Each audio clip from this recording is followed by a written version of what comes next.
And most people who are small business owners or people who are trying to get into small business price like small business owners. They say, well, it costs me $1, I'll sell it for $3, or I'll sell it for $2. But if you're already starting on like a 50% gross margin, it's very, very hard to make money. Because think about it, like that's at 100, you're already at half, and then you have the rest of everyone else you have to pay off that extra 50. Yes. Very hard to do.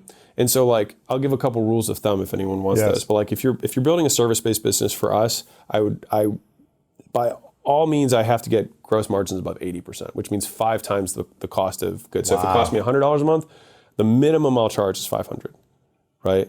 And so that also gets you to think about business differently, which is not necessarily even how much can I charge, but how can I provide value and make it cost as little to me? How can I be as efficient as possible?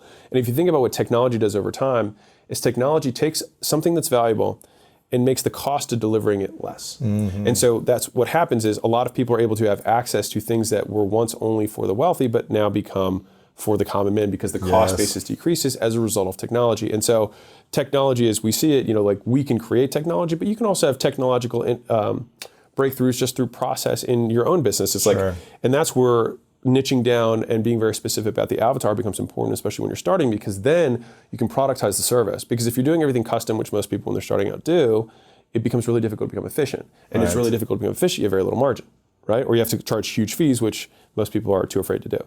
And so the flip side is, if I do the same thing over and over and over again, I will get better and more efficient at it, and I will know how to do it faster and quicker and cheaper. And I specifically choose this type of customer so that I can have more margin, because there are millions of even this one specific type of avatar. And then from there, I can take the gross margin, the extra cash that I have, and I can hire the best people. I can invest in marketing. But when you have such little margin to work off of, it's very difficult to make money. Yeah, it's so hard to grow. That's interesting.